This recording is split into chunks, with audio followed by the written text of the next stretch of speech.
నమస్తే, welcome to hash tag. నేను మీ వరం. తెలంగాణ సీఎం నూతన ఒరవడికి చూకాన్ని చుట్టారు అని చెప్పేసి మనం స్పష్టంగా చెప్పుకోవచ్చు.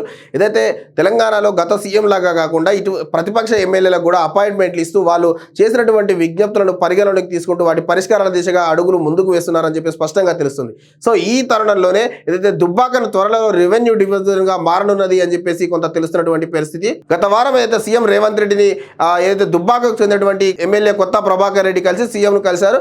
సో ఏదైతే దుబ్బాకను రెవెన్యూ డివిజన్ కేంద్రంగా చేయాలని చెప్పేసి ఆయన రిక్వెస్ట్ చేశారు. సో దీనికి సీఎం కొంత సానుకూలంగా స్పందించినటువంటి పరిస్థితి. సో అందుకు అనుగుణంగా రెవెన్యూ డిపార్ట్మెంట్లో కదలికలు మొదలయ్యాయి అని చెప్పేసి తెలుస్తుంది. వివిధ విభాగాల మధ్య కూడా ఆ ఫైల్ కూడా సర్క్యులేట్ ఉన్నది అని చెప్పేసి తెలుస్తుంది. సో ప్రభుత్వం అధికారికంగా ప్రకటించడమే కొంత తరువాయి భాగంగా తెలుస్తుంది. కొత్త ప్రభాకర్ రెడ్డి కోరికకు అనుగుణంగా ముఖ్యమంత్రి నిర్ణయం తీసుకోవడంపై ఇకపై రాజకీయంగా రిటర్న్ గిఫ్ట్గా ఎలాంటి పరిణామాలు చోటు చేసుకుంటాయి అన్నది కొంత కీలకంగా మారినటువంటి పరిస్థితి. ఇప్పటికే కొత్త ప్రభాకర్ రెడ్డి కాంగ్రెస్లోకి వస్తారు అని తీవ్రస్థాయిలో ప్రచారం అయితే జరుగుతుంది.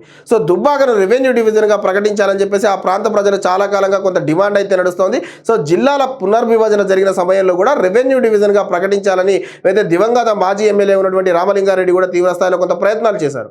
సో ఆ తర్వాత మాజీ ఎమ్మెల్యే రఘునందన్ రావు కూడా రెవెన్యూ డివిజన్ ఏర్పాటు కోసం అప్పటి బీఆర్ఎస్ ప్రభుత్వంపై తీవ్రస్థాయిలో ఓ పోరాటం చేసినా కూడా ప్రయోజనం లేకుండా పోయింది.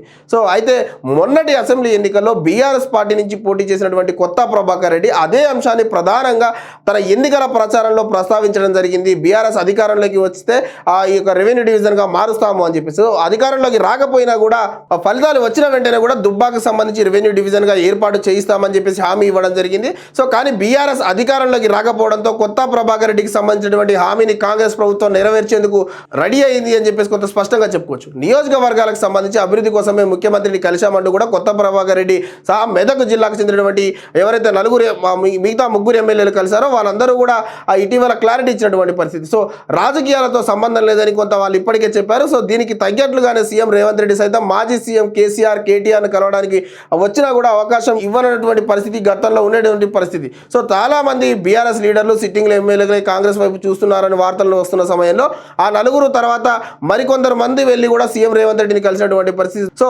దానికి కొనసాగింపుగా వారి విజ్ఞప్తులకు సంబంధించి ఏదైతే ప్రభుత్వ పరంగా సానుకూల స్పందనలు రావడం కొంత చర్చనీయాంశంగా మారింది. విపక్ష ఎమ్మెల్యేలు తమ నియోజకవర్గాల్లో అభివృద్ధి పనుల కోసం ఎప్పుడైనా కలవచ్చు అని చెప్పి సీఎం రేవంత్ రెడ్డి ఓపెన్ గానే ప్రకటించారు. దీంతో సీఎంను కలిస్తే పనులు పూర్తవుతాయనే ధీమాతో విపక్షానికి సంబంధించినటువంటి ఎమ్మెల్యేలు కూడా కొంత మెల్లమెల్లగా ముందుకు వస్తున్నటువంటి పరిస్థితి. సో దుబ్బాకను రెవెన్యూ డివిజన్ గా ప్రకటించేందుకు కొంత కసరత్తు జరుగుతున్న విషయం బీఆర్ఎస్ పార్టీలో ఇతర ఎమ్మెల్యేల చెవిలో కూడా పడినటువంటి పరిస్థితి. దీంతో తాము కూడా సీఎం అపాయింట్మెంట్ తో తీసుకొని కలవాలి అని చెప్పేసి వాళ్ళు నిర్ణయించుకున్నట్లుగా తెలుస్తుంది. సీఎంఓ ఆఫీసుకు ఇప్పటికే సంప్రదింపులు కూడా మొదలైనట్టుగా తెలుస్తుంది.